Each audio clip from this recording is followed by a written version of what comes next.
మీరు అసెంబ్లీలో కూటమి ఎమ్మెల్యే టార్గెట్ చేసి మాట్లాడుతున్నారనే మీరు మాట్లాడడం అనేది ఎంతవరకు ఈ రాజకీయాల్లో మెచ్యూరిటీనెస్ కనిపిస్తుంది అనుకోవాలి? కొన్ని వ్యాపారాలు చేసుకోవడం కోసం మా పక్క కాన్స్టిట్యున్సీ ఎమ్మెల్యే వచ్చి మా రాజకీయాలు పాడు చేస్తుంటే మేము ఇబ్బంది పడి, కానీ వేదిక ఉంటుంది కదా, దానికంటూ ఒక వేదిక ఉంటుంది. నేను చెప్పడం జరిగిందండి, ఆ వేదిక దాటే ఇవాళ బీజేపీ ఎమ్మెల్యేలు ఆంధ్రప్రదేశ్లో చూస్తే ఎవరి మీద రాని ఆరోపణలు మీ మీద ఎక్కువ వచ్చినాయి. దీనికి మీ సమాధానం ఏంటి? ఆరోపణలు నేను ఈ రోజు నుంచి కదండి, నాకు భారతీయ జనతా పార్టీ నాకు సీట్ వచ్చిన రోజు నుంచి కూడా సాక్షి పేపర్లో హెడ్లైన్స్లో 2-3 రోజులు. కానీ మీ పారిశ్రామిక వాడికి సంబంధించి బీరు బెవరేజెస్ సంబంధించిన దాంట్లో లారీకి 500 రూపాయలు చొప్పున వసూలు చేస్తున్నారు, పెద్ద మొత్తంలో అవినీతి చేస్తున్నారు అనేది చెప్తా ఉన్నారు. ఇంకా సాక్షి పేపర్ తప్పించి ఇంకే పేపర్లో అయినా నిప్పు లేనిదే పొగరాదు అంటారు. అలాగే అనుకుంటే మనం నిప్పు వచ్చిందని ఎక్కడ ఏదో సాక్షి పేపర్లో రోజు ఏదో నిప్పు వస్తూనే ఉంటుంది, ఏదో పోగొడుతూనే ఉంటారు. ఆయనతో మీకు కోన రవికుమార్ గారితో ఎప్పటి నుంచో వైరు అంటే ఏమన్నా? మా క్వారీలు మా విషయంలో మా నియోజకవర్గంలో కలుగు చేసుకోవద్దు. అప్పుడు వైసీపీ కార్యకర్తలు చేసి కొండలు తవ్వేసే వాళ్ళ మీద ఈరోజు మేము ఎంక్వైరీలు పెట్టి వాళ్ళకి ఫైన్లు లేపించి వాళ్ళని కక్ష సాధింపు చర్యల్లో భాగంగా మీరు ఒకవేళ ఇలాంటి చర్యలు కానీ పాల్పడుతున్నారు అనుకోవాలా? అన్ని రకాలైన ఇబ్బందులు పడిన తర్వాత ఈ రోజు నేను ఎమ్మెల్యే అయిన తర్వాత మా నియోజకవర్గంలో ఎక్కడైనా కక్ష సాధింపుగా ఎక్కడైనా ఒక్క కేసు అయినా ఫైల్ అయిందా? కానీ మీది ప్రధానంగా వ్యవసాయదారిత నియోజకవర్గం అంటే ఇప్పటికి ఇంకా పెడుతున్నారు, డిపిఎల్ రెడీ చేస్తున్నారు, డబ్బులు ఎప్పుడు కంప్లీట్ అవుతాయి, ఎప్పుడు వస్తాయి డబ్బులు, ఎప్పుడు వస్తాయి, దానికి సంబంధించి వర్క్స్ ఎప్పుడు జరుగుతాయి, నీళ్ళు ఎప్పుడు, సాగునీరు అనేది ఎప్పుడు అందిద్ది? పూర్తిగా ఇప్పుడున్న ప్రాజెక్టులు ఏవైనా కంప్లీట్గా పూర్తిగా అవ్వాలంటే ఇంకొక 10 సంవత్సరాల్లో మొత్తం ప్రాజెక్టులు అన్నీ పూర్తవుతాయి. ఆ విజన్లో భాగంగా ఇదంతా కంప్లీట్ అవ్వాలంటే స్కిల్ యూనివర్సిటీ కావచ్చు, లేదా స్కిల్ సెంటర్స్ పెట్టి ఇక్కడ యువతకి నేను ఉపాధి పెంచడానికి వాళ్ళు స్కిల్స్ పెంచుతా ఉన్నారు. ఆ దిశగా ఏమైనా ప్రయత్నాలు ఉన్నాయా? మాకు ఇప్పుడు ఫార్మాన్యూటికల్ కంపెనీస్ చాలా ఉన్నాయి. Doctor Reddy's lab, Aurobindo lab, ఇటువంటివన్నీ రణస్థల మండలంలో ఫార్మా హబ్ ఉంది. కంపెనీ మేనేజ్మెంట్ ఏమంటున్నారంటే మాకు స్కిల్డ్ పర్సన్స్ లేరు మీ దగ్గర.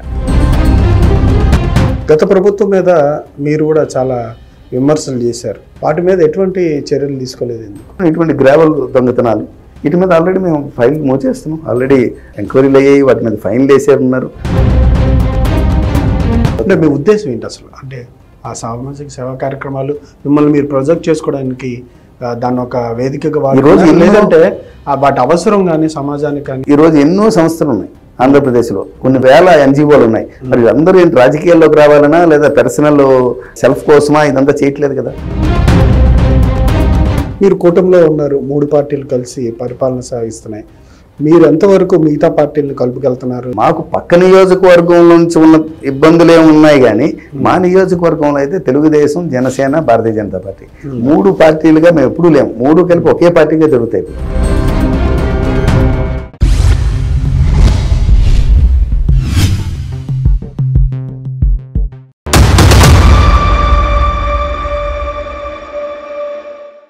Welcome to ET digital media group. నేడు నవ్యాంధ్రప్రదేశ్లోని శ్రీకాకుళం జిల్లా హెచ్ఎల్ నియోజకవర్గానికి సంబంధించి ఎమ్మెల్యేగా బాధ్యతలు నిర్వహిస్తూ బీజేపీ అభ్యర్థిగా గెలుపొంది సంవత్సర కాలంగా అనేక అభివృద్ధి కార్యక్రమాలు, సంక్షేమ కార్యక్రమాలు నిర్వహిస్తున్నటువంటి ఎమ్మెల్యే గారు నడుకుదిటి ఈశ్వరరావు గారితో వాళ్ళ ప్రత్యేక ముఖాముఖి. నమస్కారం ఈశ్వరరావు గారు. నమస్తే వంశీ గారు. సార్ ఎట్లా ఉన్నారు? బాగున్నాను సార్. రాజకీయాలు ఎట్లా ఉన్నాయి? రాజకీయాలు బాగున్నాయండి, చూస్తున్నాం. కొత్తగా మాకంతా ఫస్ట్ టైం ఎమ్మెల్యేలు అంతా జాగ్రత్తగా ఫాలో అయి చేస్తాము. కానీ అనుభవం లేని తనం అనేది కనిపిస్తుంది ఏమన్నా? లేదు సార్, మాకు ఆ ఇబ్బంది ఏమీ లేదు. గౌరవ ముఖ్యమంత్రి గారు దగ్గరుండి మాకు లెసన్స్ చెప్పి మరి వర్క్ ఎట్లా చేయాలి, ఎమ్మెల్యే ఎట్లా బిహేవ్ చేయాలి, ఎట్లా ఏ పని చేయాలి అనేది ఎప్పటికప్పుడు మాకు చెప్తూ మాకు గైడ్ చేసి వెళ్తున్నారు కాబట్టి మాకు అంత ఇబ్బందిగా ఏమీ లేదు. కానీ మీరు అసెంబ్లీలో ఇష్యూస్ గురించి మాట్లాడాలి, కానీ మిమ్మల్ని ఒక ఎమ్మెల్యే, కూటమి ఎమ్మెల్యే టార్గెట్ చేసి మాట్లాడుతున్నారనే మీరు మాట్లాడడం అనేది ఎంతవరకు మీ మెచ్యూరిటీకి, రాజకీయాల్లో మెచ్యూరిటీనెస్ కనిపిస్తుంది అనుకోవాలి? ఇప్పుడు కూటమి ఎమ్మెల్యేల్లో అందరూ అక్కడ ప్రధానమంత్రి నరేంద్ర మోడీ గారు కానీ, చంద్రబాబు నాయుడు గారు కానీ, పవన్ కళ్యాణ్ గారు కానీ, ముగ్గురు కూటమిలో అంత హ్యాపీగా ఉన్నాం. హ్యాపీగా ఉన్న టైంలో మాకు హెచ్ఆర్లు ఎస్పెషల్గా మాకు చంద్రబాబు నాయుడు గారి దగ్గర నుంచి కానీ, పవన్ కళ్యాణ్ గారు కానీ, లేదా లోకేష్ బాబు గారు కానీ మమ్మల్ని హెచ్ఆర్లను కానీ చాలా దీనిగా చూస్తారు, సంతోషంగా ఉంటారు, హ్యాపీగా ఉంటారు. కానీ ఇక్కడికి వచ్చేపాటికి మాకేమైందంటే కొన్ని వ్యాపారాలు చేసుకోవడం కోసం మా పక్క కాన్స్టిట్యున్సీ ఎమ్మెల్యే వచ్చి మా రాజకీయాలు పాడు చేస్తుంటే మేము ఇబ్బంది పడి కానీ వేదిక ఉంటుంది కదా, దానికంటూ ఒక వేదిక ఉంటుంది. నేను చెప్పడం జరిగిందండి, చెప్పడం జరిగింది. ఆ వేదిక దాటే, ఆ పేషెన్సీ దాటి దగ్గర సంవత్సరంన్నర కాలంగా అది భరించలేకే అసెంబ్లీ సాక్షిగా చెప్పడం జరిగింది. దాని తర్వాత చర్యలు ఏమైనా తీసుకున్నారు? తప్పకుండా ప్రభుత్వం చర్యలు, పెద్దలు దాని మీద చర్యలు తీసుకోవడం జరిగింది, చెప్పడం జరిగింది అవతల ఎమ్మెల్యేకి. సో ఇది జరుగుతూ ఉందండి, ఇంకా జరుగుతుంది. ఇప్పటికైతే వేలు పెట్టడం ఆపారా? వేలు పెట్టడం కాస్త తగ్గింది ఉంటుందండి. వాళ్ళు చేస్తూనే ఉన్నారు కొన్ని పనులు. ఒకటి వదిలేస్తే ఇంకోటి పట్టుకుంటున్నారు, అట్లా చేస్తూ ఉన్నారు. ఎందుకని? వాళ్ళ సొంత వ్యాపారాల కోసం, వాళ్ళ స్వార్థ ప్రయోజనాలకే తప్పించి కానీ ఇదే రాజకీయ ఉద్దేశాలు ఏమి ఉండవండి. రాజకీయాలకు ఉపయోగపడే పని ఏం కాదు అది. వాళ్ళ వ్యాపారాలు నిర్వహించుకోవడం కోసం ఇటువంటి ఇబ్బందికరమైన పరిస్థితులు చేస్తారు. కట్టడి చేయలేకపోవడం వల్ల కావచ్చు, వాళ్ళంతా పెట్టకపోవడానికి, లేకపోతే మీ నియోజకవర్గంలో వాళ్ళు వచ్చి రాజకీయాలు చేయడానికి సందు దొరికిందంట. రాజకీయాలు చేయట్లేదండి, వ్యాపారాలు చేస్తున్నారు. రాజకీయాలు చేస్తే దాన్ని మేము ఎదుర్కొంటాం. వ్యాపారాలు చేస్తున్నారు, వైసీపీ వర్గంతో కలిసి వ్యాపారాలు చేస్తున్నారు. దాన్ని మేము ఖండించడం జరిగింది. మేము కూటమిలో ఉన్నాం కదా, అందరినీ కలుపుకొని వెళ్దాం. మొదటిసారి ఎమ్మెల్యే అయ్యాం, ఎవరితో విరోధాలు వద్దు. మనం ఎమ్మెల్యే అయింది ఇటువంటి విరోధాలు, ఇటువంటి తగువుల కోసం కాదు. ఎమ్మెల్యే అయింది ప్రజలకు మంచి పాలన అందిద్దాం, అడ్మినిస్ట్రేషన్ ఇద్దాం, మంచి ప్రాజెక్టులు తీసుకొద్దాం. ఆ ఉద్దేశంతో మనం ఎమ్మెల్యే అయ్యి వాళ్ళు సర్వీస్ చేస్తున్న టైంలో ఇటువంటి ఇష్యూస్లోకి వెళ్ళకూడదని మేము కాస్త తగ్గడం, అది మా చేతగానితనం అనుకోకూడదు. అంతేనా? అంతే. వీటితో పాటు ఎక్కడైనా సరే ఇవాళ బీజేపీ ఎమ్మెల్యేలు ఆంధ్రప్రదేశ్లో చూస్తే ఎవరి మీద రాని ఆరోపణలు మీ మీద ఎక్కువ వచ్చినాయి. దీనికి మీ సమాధానం ఏంటి? ఆరోపణలు నేను ఈ రోజు నుంచి కదండి, నాకు భారతీయ జనతా పార్టీ నాకు సీట్ వచ్చిన రోజు నుంచి కూడా వైసీపీ వర్గం నా మీద ఆరోపణలు చేస్తూనే ఉన్నారు. అన్ని రకాలుగా దాడులు చేస్తున్నారు. మొదటి రోజే సీట్ వచ్చిన మరుసటి రోజే సాక్షి పేపర్లో హెడ్లైన్స్లో 2-3 రోజులు కంటిన్యూస్గా కథనాలు రాశారు. ఆ తర్వాత నేను ప్రమాణ స్వీకారం చేసిన రోజు, ఆ రోజు నుంచి కూడా పట్టుకొని ఇంకో 2 రోజులు చేశారు. కంటిన్యూస్గా ఈ రోజుది కాదండి ఇది. నా మీద వైసీపీ పార్టీ చేస్తున్నటువంటి దాడులు ఈ రోజు కాదు, నేను తెలుగుదేశం పార్టీలో ఉన్నప్పుడు కూడా మొదలయ్యాయి. 2014-19 కాలంలో కూడా నా మీద విపరీతమైన దాడులు చేసేవారు. మానసికమైన ఇబ్బంది పెట్టే విధంగా అట్రాసిటీ కేసులు పెట్టడం కానీ, చాలా రకాలుగా నన్ను హింసించడం కానీ. ఆ తర్వాత 2019 తర్వాత ఇప్పుడు మీరు చెప్తున్న దాని ప్రకారం ఇప్పుడున్న ఎక్స్ఎమ్మెల్యే మీ మీద ఈ విధంగా ప్రచారం చేపిస్తున్నాడా? తప్పకుండానండి. ఇంకెవరు చేశారు? కానీ మీ పారిశ్రామిక వాడకి సంబంధించి బీర్ బెవరేజెస్ సంబంధించిన దాంట్లో లారీకి 500 రూపాయలు చొప్పున వసూలు చేస్తున్నారు, పెద్ద మొత్తంలో అవినీతి చేస్తున్నారు అనేది చెప్తా ఉన్నారు. దీంట్లో ఎంతవరకు వాస్తవం ఉంది? సార్, ఎవరికి ఇచ్చారు? ఎవరు దేనికి ఇస్తారు? ఉట్టిన ఎవరికి ఎందుకు ఇస్తారు? అటువంటి ఊరికి నేను కథనాలు రాయటం తప్పించి, ఇంకా సాక్షి పేపర్ తప్పించి ఇంకే పేపర్లో అయినా అటువంటి కథనాలు వచ్చాయి. నిప్పు లేదే పొగరాదు అంటారు. అలాగే అనుకుంటే మనం నిప్పు వచ్చిందని ఎక్కడ ఏదో సాక్షి పేపర్లో రోజు ఏదో నిప్పు వస్తూనే ఉంటుంది, ఏదో పోగొడుతూనే ఉంటారు. అంత మాత్రాన్ని అదంతా నిప్పు ఉందని అనుకోకూడదు. వాళ్ళు ఏదో ఒకటి రాస్తూనే ఉంటారు కంటిన్యూస్గా. అందుకే సాక్షి న్యూస్ ఛానల్ మీద నేను డిఫామేషన్ కూడా ఫైల్ చేశాను. డిఫామేషన్ కూడా ఫైల్ చేశాను. మీరు చేశాను. కక్ష సాధింపు చర్యల్లో భాగంగా మీరు ఒకవేళ ఇలాంటి చర్యలు కానీ పాల్పడుతున్నారు అనుకోవాలా? మేమా? Never sir. నాకు అసలు కక్ష సాధింపులు అనేది ఎప్పుడు ఉండదు.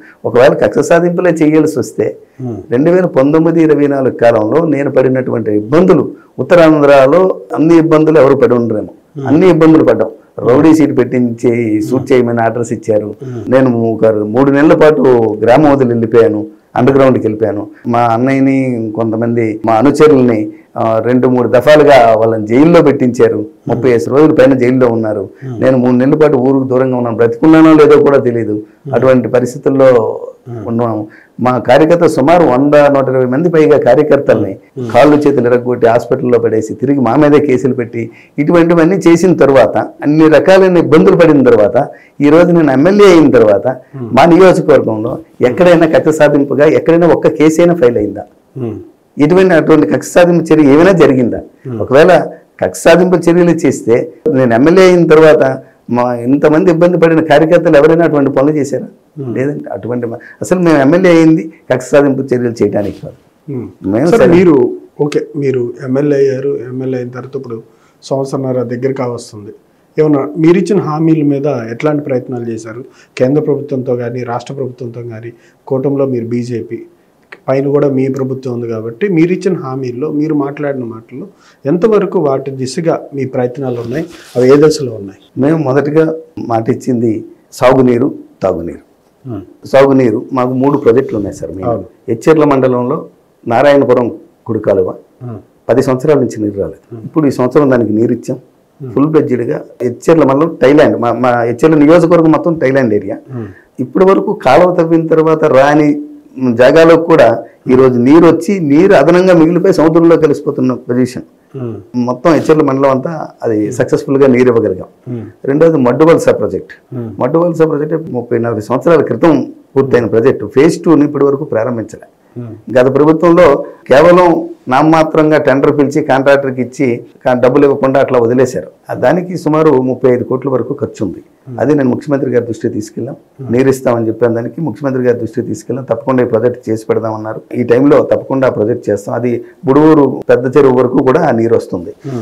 అక్కడ ఇంకా ల్యాండ్ ఎక్వైజేషన్ కంప్లీట్ అవ్వలేదు. ల్యాండ్ ఎక్వైజేషన్ ప్రొసీజర్ అయిపోతే అదొక ఎచ్చెర్లకే కాదు, పొందూరుకి 5,000 ఎకరాలు, ఎచ్చెర్లకి 7,000 ఎకరాలు, మొత్తం 12,000 ఎకరాలకి నీరు వస్తుంది.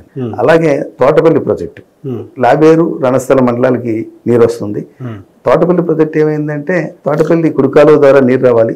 అది మాకు టైలాండ్కి నీరు రావాలి అంటే చాలా ఫోర్స్గా నీరు రావాల్సి ఉంది. అక్కడ ఉన్నటువంటి కాలువలను లైనప్ చేసి కాలువలన్నీ బాగు చేస్తే కానీ రాదు. దానికి సుమారు 350 కోట్ల వరకు అంచనా అవుతుందని మొన్న బడ్జెట్లో అంచనా పెట్టి గౌరవ ముఖ్యమంత్రి చంద్రబాబు నాయుడు పెట్టారు. ఆ ప్రాజెక్టులు అవుతున్నాయి. మిగతా కాన్స్టిట్యున్సీలో ఆ పనులు పూర్తయితేనే చివరికంటే మాకు నీరు వస్తుంది. దానికోసం కూడా గౌరవ ముఖ్యమంత్రి గారి దృష్టి తీసుకెళ్ళడం జరిగింది. కానీ మీది ప్రధానంగా వ్యవసాయ ఆధారిత నియోజకవర్గం, ప్రధానంగా 2-3 మండలాలు బేసిక్గా దాని మీద ఆధారపడింది. అంటే ఇప్పటికి ఇంకా పెడుతున్నారు, డిపిఎల్ రెడీ చేస్తున్నారు. డబ్బులు ఎప్పుడు కంప్లీట్ అవుతాయి, ఎప్పుడు వస్తాయి డబ్బులు, ఎప్పుడు వస్తాయి, దానికి సంబంధించి వర్క్స్ ఎప్పుడు జరుగుతాయి, నీళ్ళు ఎప్పుడు, సాగునీరు అనేది ఎప్పుడు అందిద్ది మీ అంచనా ప్రకారం? సార్, మనకి పూర్తిగా ఇప్పుడున్న ప్రాజెక్టులు ఏవైనా కంప్లీట్గా పూర్తిగా అవ్వాలంటే ఇంకొక 10 సంవత్సరాల్లో మొత్తం ప్రాజెక్టులు అన్నీ పూర్తవుతాయి.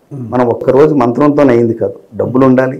చేస్తున్న ఈరోజు గౌరవ ముఖ్యమంత్రి చంద్రబాబు నాయుడు గారు విజన్ చూస్తే నీటిపారుదల శాఖలో ఇవతల పోలవరం ప్రాజెక్టు పూర్తి చేస్తే పోలవరం నుంచి నీరుని అటు ఎడమ కాలం నుంచి వంశధార వరకు నీరు తీసుకెళ్ళాలి.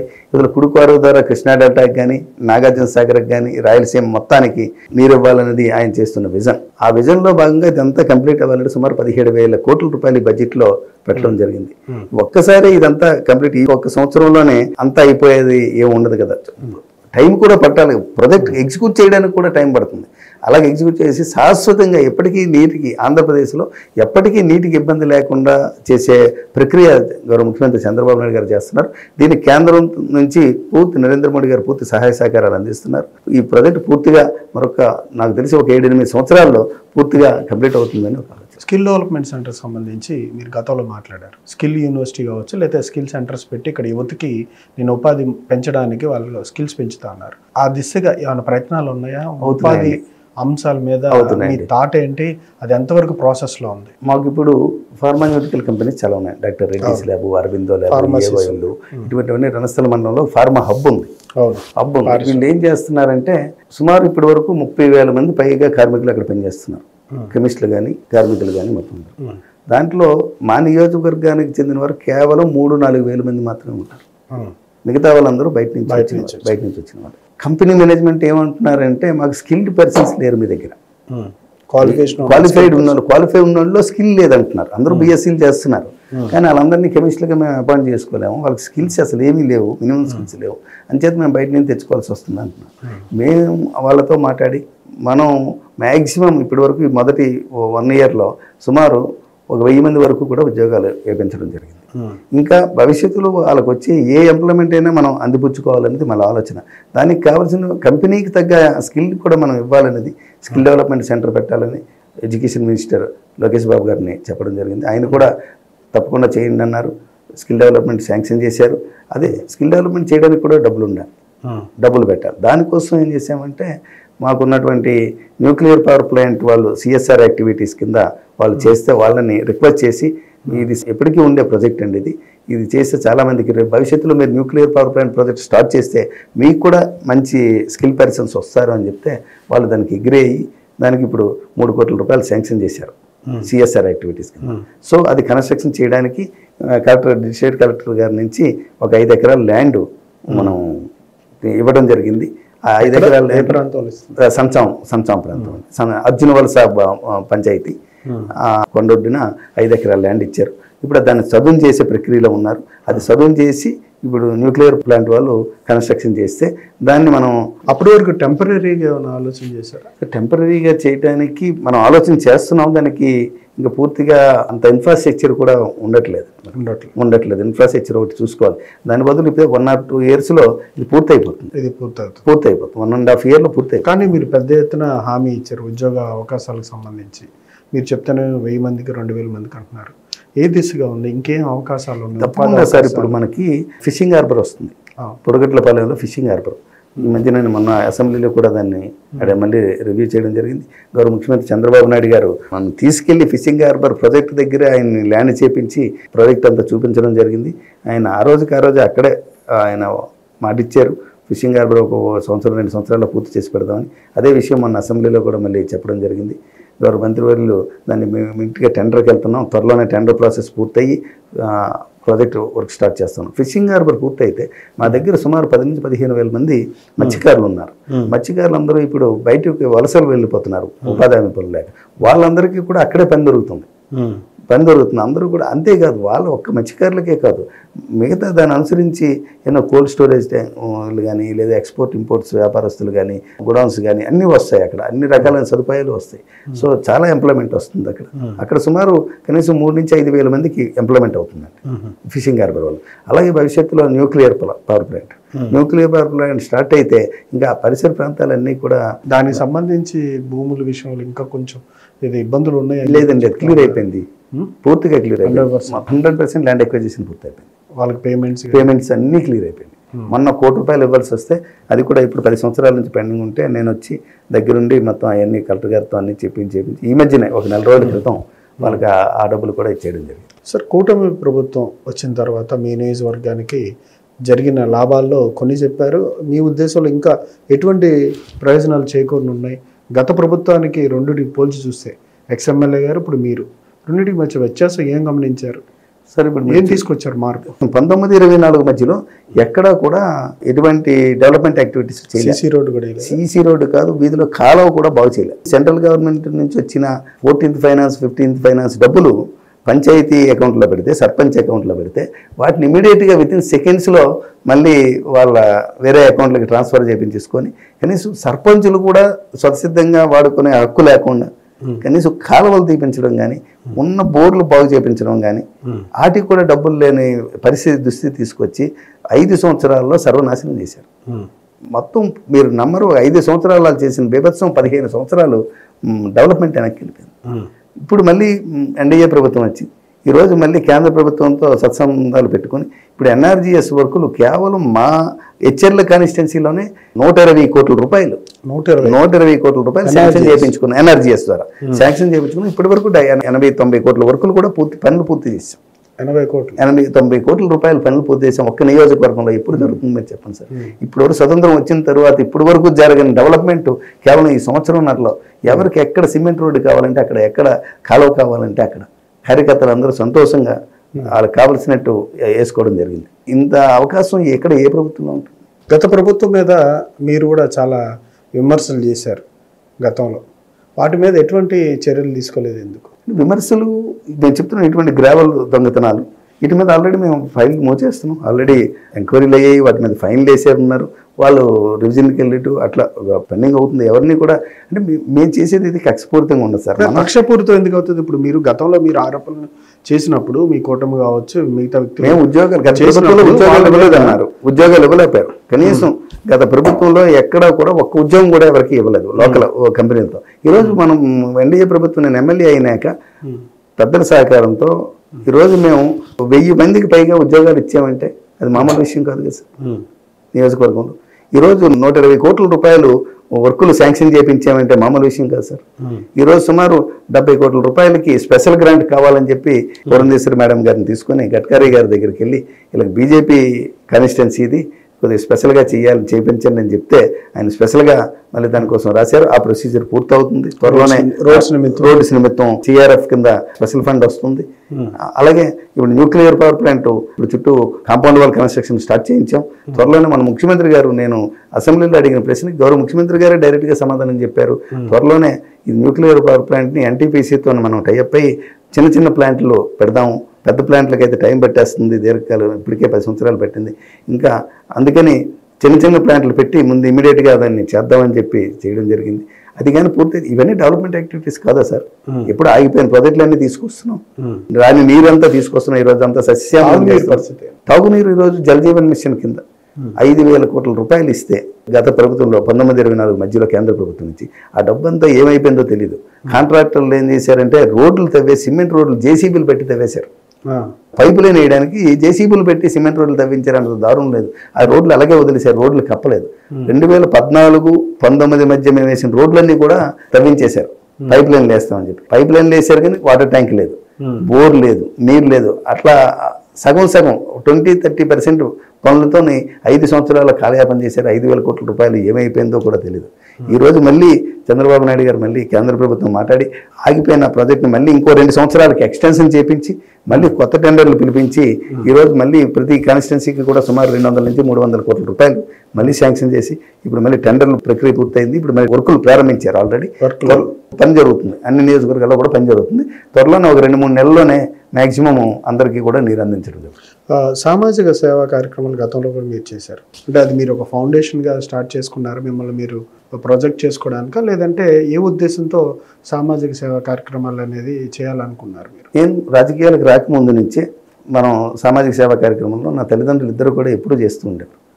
నేను వచ్చినాక మళ్ళీ దాన్ని ఎన్జిఓ పెట్టి శ్రీ మహాలక్ష్మి తల్లి యూత్ క్లబ్ అని చెప్పి ఒక ఎన్జిఓ సంస్థను ఏర్పాటు చేసి ఆ సంస్థ ద్వారా మా గ్రామంలోనే చుట్టుపక్కల గ్రామస్తులను కూడా దాంట్లో భాగస్వామ్యం చేసి ఒక టీం వర్క్ చేస్తే ఏదైనా డెవలప్మెంట్ చేయగలం ఉద్దేశంతో యూత్లో ఒక అవేర్నెస్ తీసుకురావాలని యూత్ ద్వారా మనం ఆ కార్యక్రమాలన్నీ కూడా చేయిస్తున్నాం. అప్పుడు చేసాం, ఇప్పుడు కూడా ఆ కార్యక్రమాలు కొనసాగుతాయి. మీ ఉద్దేశం ఏంటి అసలు? అంటే ఆ సామాజిక సేవా కార్యక్రమాలు మిమ్మల్ని మీరు ప్రొజెక్ట్ చేసుకోవడానికి దాన్ని ఒక వేదికగా లేదంటే వాటి అవసరం కానీ సమాజానికి కానీ ఎందుకు లేదు సార్? ఎన్నో సంస్థలు దాంట్లో మీ ఆలోచన ఏంటంటే ఈరోజు ఎన్నో సంస్థలు ఉన్నాయి ఆంధ్రప్రదేశ్లో, కొన్ని వేల ఎన్జిఓలు ఉన్నాయి. మరి అందరూ ఏంటి రాజకీయాల్లోకి రావాలన్నా లేదా పర్సనల్ సెల్ఫ్ కోసమా ఇదంతా చేయట్లేదు కదా.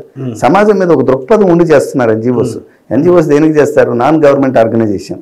గవర్నమెంట్ ద్వారా మనం చేయలేని పనులు మనం మరి మీరు అధికారంలోకి వచ్చిన తర్వాత కూడా కంటిన్యూ చేశారు? ఎప్పుడు చేస్తున్నాం. అప్పుడు ఈ మధ్య చేసిన కార్యక్రమం ఎప్పుడు కూడా మాకు ఎక్కడ పైప్ లైన్ ఆగిపోయినా, ఎక్కడైనా ఏమైనా ఇల్లు కాలిపోయినా, నిన్న కూడా ఇల్లు కాలిపోయి అక్కడ మా వాళ్ళు వెళ్ళి కాస్త ఆర్థిక సహాయం చేయడం, ఇటువంటివన్నీ కూడా మనం ఎప్పుడు కూడా అది ఎప్పుడు ఏ రోజుకి ఆగలేదు సార్. అది ఎప్పుడు కొనసాగుతూనే ఉంటుంది. చంద్రబాబు నాయుడు గారు మీరు కొంచెం దగ్గర గతంలో అని చెప్పి వార్తలు కానీ, మిమ్మల్ని చూసినప్పుడు మీ ప్రొఫైల్ చూసినప్పుడు కానీ, లేకపోతే పార్టీలో సంబంధాలు ఉన్న వ్యక్తులు అయితే మీకు కొంచెం దగ్గరగానే ఉంటారు. అంటే ఆయన మనిషినే పార్టీ అభ్యర్థిగా ఉంచాలని మిమ్మల్ని బీజేపీలో పంపించి, లేదంటే బీజేపీ టికెట్ మీకే వచ్చేటట్టు ఆయనే చేశారని అంటారు. ఇది అంతవరకు వాస్తవం? కొంచెం సత్యదూరం అయినా సరే వీటికి మీరు చాలాసార్లు చెప్పినా సరే అటువంటి నిజంగా చంద్రబాబు నాయుడు గారికి నేను దగ్గరగా ఉండి ఆయనకి నా మీద అభిమానాలు ఉండుంటే నాకే సీట్ ఇచ్చేవారు కదా హెచ్చరిలో డైరెక్ట్గా తెలుగుదేశంలో ఉన్నప్పుడు. తెలుగుదేశంలో నేను పనిచేసినప్పుడు నాతో పని చేయించారు. కళా వెంకట్రావు గారిని 2014లో ఎమ్మెల్యేగా చేపించారు. అలాగే 2019లో కూడా కళా వెంకట్రావు గారినే మళ్ళీ అభ్యర్థిగా పెట్టి మళ్ళీ నేను పనిచేశాను. కానీ నేను ఎప్పుడు కూడా సీటు నాకు ఇవ్వాలని కానీ, నేను చంద్రబాబు నాయుడు గారు నాకు ఇవ్వమని కానీ అటువంటిది ఇప్పుడు ప్రస్తావన రాలా. ఈరోజు నేను 2019 తర్వాత వైసీపీ వాళ్ళు వచ్చి వాళ్ళు చేసిన కక్షపూరిత చర్యల్లో భాగంగా నేను వాటిని భరించలేక నన్ను నేను సేవ్ చేసుకోవాలి, నా వెనుక ఉన్న నా వర్గాన్ని సేవ్ చేయాలి అన్న ఉద్దేశంతో నేను భారతీయ జనతా పార్టీలోకి వెళ్ళడం జరిగింది. అంతేగాని ఒకవేళ నేనే సొంత మనిషిని అనుకుని చంద్రబాబు నాయుడు గారు అనుకుంటుంటే నన్ను భారతీయ జనతా పార్టీలో కూడా ఆ రోజు వెళ్ళనిచ్చేవారు కాదు కదా. నేను ఇక్కడ భరించలేక నేను అన్ని బాధలు పడవలసి ఏమొచ్చేది. చంద్రబాబు నాయుడు గారు నా కోసం నేను అన్ని బాధలు పడినప్పుడు కూడా ఎప్పుడు ఆ పాయింట్ ఎప్పుడు రాలేదే ఎక్కడ. వైసీపీ ప్రభుత్వంలో నన్ను చేస్తున్నటువంటి హెరాస్మెంట్స్ చాలా వరకు ఎక్కడ ఎవరు ఖండించలేదు. నాకు ఏ సపోర్టు లేకపోవడం బట్టి నేను భారతీయ జనతా పార్టీలోకి వెళ్ళాను. భారతీయ జనతా పార్టీ నన్ను హక్కును చేర్చుకుంది, నా నాయకత్వాన్ని దగ్గరుండి కలిసి. గాడ్ ఫాదర్ బీజేపీలో భారతీయ జనతా పార్టీ గాడ్ ఫాదర్ అండి. భారతీయ జనతా పార్టీ పురంధేశ్వరి మేడం గారు మాకు అధ్యక్షురాలు. ఆమె ఆధ్వర్యంలో నేను భారతీయ జనతా పార్టీలో చేరడం జరిగింది. ఆవిడ అడుగుజాడల్లోనే నడుచుకొని వచ్చాం ఇప్పుడు. అయితే భారతీయ జనతా పార్టీ ఏ వ్యక్తి మీద ఆధారపడే పార్టీ కాదు. అంటే మీకు గాడ్ ఫాదర్ ఎవరు? మాకు పురంధేశ్వరి గారు మనల్ని పార్టీలోకి తీసుకొచ్చి ఆమె అధ్యక్షురాలుగా ఉండగా నాకు సీట్ వచ్చింది కాబట్టి నేను గాడ్ ఫాదర్గానే నేను భావించాను. మీరు కూటమిలో ఉన్నారు, 3 పార్టీలు కలిసి పరిపాలన సాగిస్తున్నాయి. మీరు ఎంతవరకు మిగతా పార్టీలను కలుపుకెళ్తున్నారు? జనసేన కావచ్చు, తెలుగుదేశం కావచ్చు, వాటికి ఎంతవరకు స్కోప్ ఇస్తున్నారు? మీ గెలుపుకి వాళ్ళు కూడా పనిచేశారు. కానీ వాళ్ళని పట్టించుకోవట్లేదు, వాళ్ళకి ఎక్కడ పదవుల విషయంలో సముచిత స్థానం లభించట్లేదు అంటున్నారు. దీనికి మీ అది ఎక్కడైనా జరిగిందా ఈ రోజు వరకు? మీకు 175 నియోజకవర్గాల్లో 175 నియోజకవర్గం మా నియోజకవర్గంలో ఎక్కడా కూడా ఈ ప్రస్తావన లేదు. మాకు పక్క నియోజకవర్గం నుంచి ఉన్న ఇబ్బందులు ఏమున్నాయి కానీ మా నియోజకవర్గంలో అయితే తెలుగుదేశం, జనసేన, భారతీయ జనతా పార్టీ 3 పార్టీలుగా మేము ఎప్పుడూ లేము. 3 కలిపి ఒకే పార్టీగా జరుగుతాయి. ఇప్పుడు మా క్యాంపస్లో చంద్రబాబు నాయుడు గారి జన్మదినం జరుగుతుంది, పవన్ కళ్యాణ్ గారి జన్మదినం జరుగుతుంది, అలాగే భారతీయ జనతా పార్టీ నాయకుల జన్మదినాలు జరుగుతాయి. అందరం కలిపి 3 కలిపే చేస్తాం. కానీ ఈరోజు ఇప్పటి వరకు కూడా మా ఎచ్చెర్ల నియోజకవర్గంలో ఏ పార్టీ కూడా ఇబ్బంది పడుతున్నామనే ప్రస్తావన ఈ రోజు వరకు ఎక్కడా లేదు. నా దగ్గరే కాదు, మా ఉన్న పార్టీలో కూడా ఎక్కడ అటువంటి పరిస్థితి లేదు.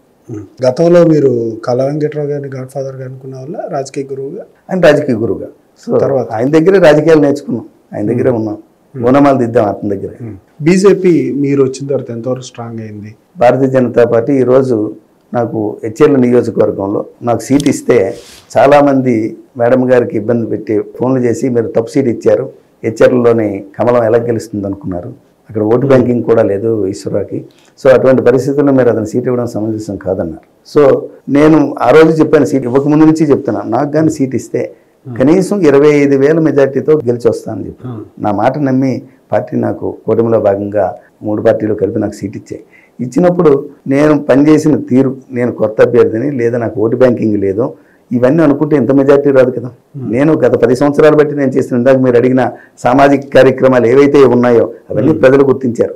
2014 నుంచి 19 వరకు తెలుగుదేశంలోని, అలాగే 19 నుంచి 24 వరకు భారతీయ జనతా పార్టీలో నేను కార్యకర్తలకు అండగా ఉండి నేను చేసినటువంటి సేవలు అవన్నీ వాళ్ళు గుర్తుంచుకోబట్టే ఈరోజు నన్ను ఏ పార్టీ అని చూడలేదు. భారతీయ జనతా పార్టీకి ఆంధ్రప్రదేశ్లో ఎచ్చెర్ల లాంటి నియోజకవర్గంలో 29,000 మెజార్టీ ఇచ్చింది అంటే భారతీయ జనతా పార్టీ ఉనికి ఏ విధంగా ముందుకెళ్తుంది అంటే మీరుంటే ఉండుకుంటుంది అక్కడ. నేను లేదు, కార్యకర్తని కాదు, పనిచేసే నాయకత్వం బట్టి ఉంటుంది. నేను నాలాగే ఇంకొక నాయకుడు పనిచేస్తే ఇంకో నాయకుడికి ఎవరు కూడా ఇక్కడ వ్యక్తిగతంగా ఉండే, ఇది భారతీయ జనతా పార్టీలో ఏ వ్యక్తి మీద ఆధారపడే పార్టీ కాదు, వ్యక్తుల మీద ఆధారపడే పార్టీ. అంటే సిద్ధాంతాల మీద ఆధారపడ్డారా? అందరికీ సముచిత అందరికీ ఏ విషయంలోనూ. అంటే మీరు సమస్యల మీద తీసుకెళ్ళినప్పుడు పవన్ కళ్యాణ్ గారు కానీ, లోకేష్ గారు కానీ, సీఎం చంద్రబాబు నాయుడు గారు కానీ ఈ ముగ్గురిని ఏమైనా కలుస్తున్నప్పుడు ఏ విధంగా స్పందించేవాళ్ళు? చాలా హ్యాపీగా ఉన్నారండి వాళ్ళు. మా నియోజకవర్గం కోసం కానీ మా సమస్యలు ఎప్పుడు చెప్పినా తప్పకుండా చేసి పెడతా ఉన్నా, డెఫినెట్గా చేస్తామని అంటారని పాజిటివ్గా ఉంటారు. కానీ ఏ రోజు కూడా ఇది వద్దు ఇట్లా చేయండి ఇట్లా అని కానీ ఎప్పుడూ కూడా చెప్పలేదు.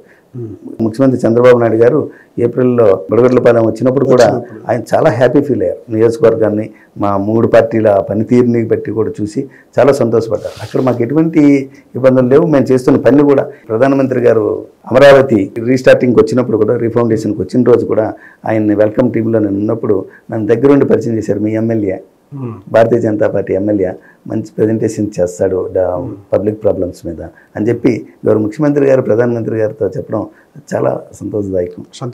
ఎంతవరకు సాటిస్ఫాక్షన్ ఉన్నారు మీ ఈ పరిపాలన పట్ల? మీకు వచ్చిన అవకాశాన్ని ఎంతవరకు యూటిలైజ్ చేసుకుంటున్నారు మీరు? చాలా సార్, ప్రతి నిమిషం కూడా సర్వీస్ చేయడానికి వాడుకుంటున్నాం.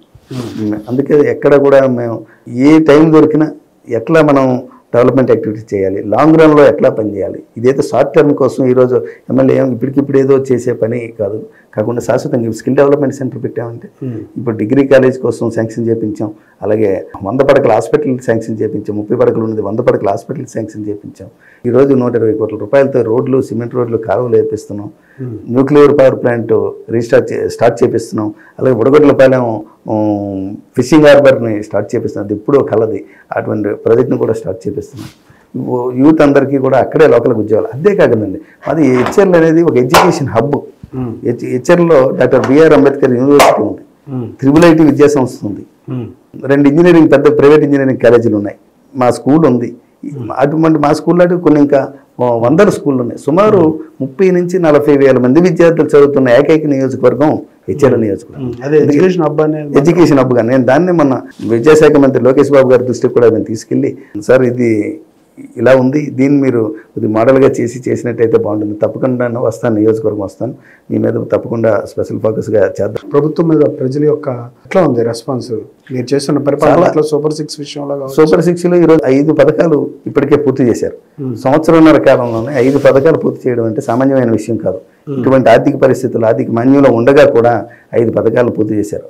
ఇంకా ఒక్కటే మహిళలకి 1500 రూపాయలు ఇస్తామన్నారు, అది ఒక్కటే ఉంది తప్పించి తక్కిన 5 ప్రజలందరూ కూడా చాలా హ్యాపీగా ఉన్నారు. ఈ ప్రాంతానికి సంబంధించి వైజాగ్కి సంబంధించి గూగుల్ విషయంలో కావచ్చు, ఇతర కంపెనీలు రావడం ఎంతవరకు అభివృద్ధికి ఈ కూటమి ప్రభుత్వం కృషి చేస్తుంది? గూగుల్ రావడం అనేది సామాన్యమైన విషయం కాదు అసలు. అది ఎవరైనా ఏ ఎడ్యుకేటెడ్ పర్సన్ అయినా చాలా స్వాగతిస్తున్నారు దాన్ని. ఎందుకంటే గూగుల్ లాంటి సంస్థ ఇక్కడ డేటాబేస్ ఏర్పాటు చేయడం, ఇప్పుడున్న పారిశ్రామిక వాడి ద్వారా, ఫార్మసీ ప్రాజెక్ట్స్ ద్వారానే ఆల్రెడీ భూగర్భంలోని నీరు కలుషితం అయిపోతుంది. తాగునీటి విషయం నేను మొదట్లో అధికారంలో 2014-19లో కానీ 19-24 కానీ ఇప్పుడు కానీ నేను ఇప్పుడు ఈ రోజు కూడా నేను కంపెనీల మీద అదే చెప్తున్నాను. జగన్మోహన్ రెడ్డి గారు ఆయన వ్యవహార శైలి మీద కావచ్చు, లేదంటే అసెంబ్లీకి రాకుండా మాట్లాడడం కావచ్చు, మొన్న జరిగిన మొంతా తుఫాన్కి సంబంధించి ఆయన చేసిన వ్యాఖ్యలు అంటే ఎట్లా ఉంది ఆయన వ్యాఖ్యలు కావచ్చు, లేదంటే వైఎస్ఆర్సీపీ పార్టీ ఎట్లా ఉంటుంది ఫ్యూచర్? ఈరోజు వాళ్ళు 11 మంది ఎమ్మెల్యేలతో గెలిచి ఈరోజు ఒక్కరోజు కూడా అసెంబ్లీకి రాకపోతే మరి వాళ్ళకి ప్రజల సమస్యలు ఏ విధంగా పట్టించుకుంటున్నారు? చంద్రబాబు నాయుడు గారి పనితీరు ఎట్లా ఉంది? కూటమి సీఎంగా రాష్ట్రానికి ఆర్థిక సంబంధించిన విషయాల్లో కావచ్చు, సాగునీటి విషయం, ఆయన కృషి విషయంలో మీ ఒపీనియన్ ఏంటి? సార్, ప్రజలు ఏ రకంగా అయితే చంద్రబాబు నాయుడు గారి మీద నమ్మకం పెట్టుకున్నారో అదే నమ్మకంతో చంద్రబాబు నాయుడు గారు 100% అంతకన్నా 1000 టైమ్స్ ఎక్కువ చేస్తున్నారు. ఆయన ఈ వయసులో కూడా ఆయన బుర్ర ఎట్లా పనిచేస్తుందంటే ఆయన విజను. రామతీర్థం సంబంధించి ఇష్యూ జరిగినప్పుడు నెల్లిమర కాన్స్టిట్యున్సీలో మీ పాత్ర ఏంటి? దాని విషయంలో మీరు నిరాహార దీక్ష కూడా చేసి సంబంధించి ఆధ్యాత్మిక విషయంలో కావచ్చు, సనాతన ధర్మం మీద దాడి కావచ్చు, ఎవరు ఉన్నారు? ఆ విషయంలో మీరు ఎట్లాంటి కృషి చేశారు? 2020లో వైఎస్ఆర్సీపీ గవర్నమెంట్ ఉండగా మనకి ఆంధ్రప్రదేశ్కి 2వ అయోధ్య అయినటువంటి రామతీర్థంగా భావిస్తాం. అటువంటి రామతీర్థంలో కొండ మీద ఉన్నటువంటి రామాలయంలో మీ సామాజిక వర్గానికి సంబంధించి చూస్తే ఓట్లు లేవు అక్కడ, కానీ చాలా తక్కువ ఓట్లు ఉన్నాయి. అట్లాంటిది మీ విజయం ఎలా సాధ్యమైంది? ఈరోజు ఎన్నికలు, ఎలక్షన్లు ఇవన్నీ కూడా సామాజిక వర్గాలన్నీ కూడా కేవలం సీట్ల కోసమే సామాజిక వర్గాలు తప్పించి. Thank you sir. Thank you very much.